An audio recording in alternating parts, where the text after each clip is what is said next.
हनुमान जी महाराज इतने बलशाली हैं, लेकिन फिर भी अपने बल का उन्होंने बखान नहीं किया। क्यों नहीं किया? कि राम जी के ऊपर भरोसा करते हैं और कहते कि जो राम जी की कृपा होती है तो मैं काम करता हूँ। हनुमान जी जब लंका में गए, समुद्र को लांघ करके जब जाने लगे ना, तो प्रभु राम जी से कहा कि हे प्रभु, मैं जा तो रहा हूँ, लेकिन जानकी जी को, माता जी को मैं निशानी क्या बताऊंगा? सबूत क्या कि मैं राम जी का दूत हूँ। और उन्होंने उसी समय मुद्रिका निकाल करके दी। राम जी सब रोज छोड़ करके आ गए थे, लेकिन माँ जानकी के पास में मुद्रिका थी। वर्णन आता है कि केवट ने जब पार किया तब राम जी केवट को मजदूरी देने लगे, और जब मजदूरी देने लगे तो जानकी जी की ओर राम जी ने देखा, और राम जी ने जानकी जी की ओर देखा। जानकी जी राम जी के मन की बात को समझ गई, और पत्नी वही होती है जो पति के मन के भाव को समझ जाती है। नहीं तो वो बेचारों खेत पे से चिल्लाए, खेत पे भूखा बैठा है, घर के बाहर चिल्लाए, रोटी नहीं बनी अभी तक, लेकिन पति का भाव समझ जाए वह पत्नी होती है। इसलिए राम जी के भाव को जानकी जी ने समझ लिया और मुदित मन मुद्री उतारी। मुदित मन होते हुए राम जी को मुद्रिका दी। केवट को जब देने लगे तो केवट ने मना कर दिया, नहीं नाथ, अभी मैं मजदूरी नहीं लूंगा। बोले फिर कब लोगे? बोले आप 14 वर्ष के बाद जब लौट करके आओगे ना, उस समय आप मुझे दोनों तरफ की मजदूरी दे देना। तब से राम जी के पास में मुद्रिका, हनुमान जी महाराज को मुद्रिका दी, और हनुमान जी के पास में अपना जैसी जेब तो थी नहीं। आज के जमाने में तो कितनी जेब साहब, पैंट में, कहीं पजामा में, कहीं कुर्ता में, और जब भी पैसा लेके नहीं जाए।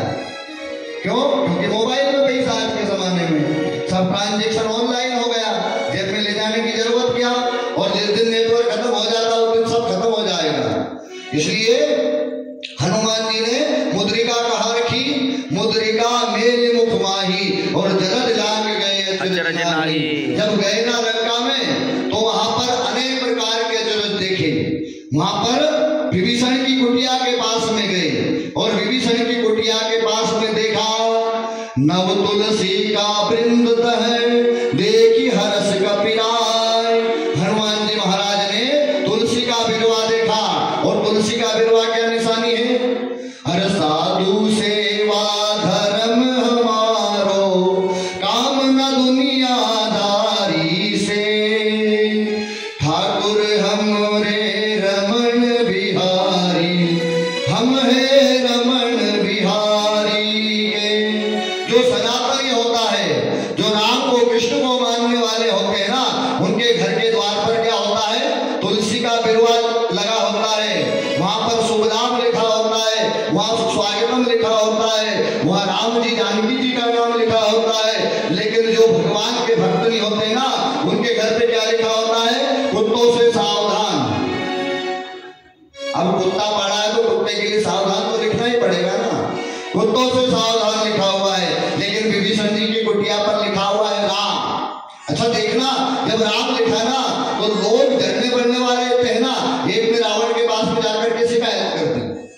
रावण से कहता है कि तुम्हारा भैया नहीं, ये खराब आदमी है, ये तो तुम्हारी अवहेलना करता है, अपनी कुटिया पर इसने राम लिख रखा है। रावण को बड़ा क्रोध आया, तलवार निकाली, और तलवार निकाल करके विभीषण के पास में आया। मैं आज तुझे काट दूंगा, खत्म कर दूंगा, तू मेरे शत्रु का नाम जपता है। बोले दादा नहीं, आपके शत्रु का नाम थोड़ी जपता। बोले तेरी कुटिया के ऊपर क्या लिखा हुआ है? ये राम और माँ क्यों लिखा हुआ है? उन्होंने कहा कि दादा तुम भी लोग की बात सुनेगा, ये तो भाई भाई के लड़ाना चाहे, आप समझ नहीं पाए। मैंने कुटिया पर राम मतलब रावण, आपके नाम का पहला अक्षर लिखा है। माँ मतलब मंदोदरी, भाभी से बहुत प्रेम करता हूँ, इसलिए मैंने भाभी का नाम भी लिख करके रखा हुआ है। तो जो भक्त होते हैं ना भगवान के, उनकी बुद्धि तीव्र हो जाती है, और जिनके अंदर भगवान की भक्ति नहीं होती है ना, उनकी बुद्धि कुंठित हो जाया करती है। इसलिए रावण अब समझ गया, हाँ मेरा भाई गलत नहीं है। हनुमान जी आए, देखा, और जब हनुमान जी ने सारी प्रकृति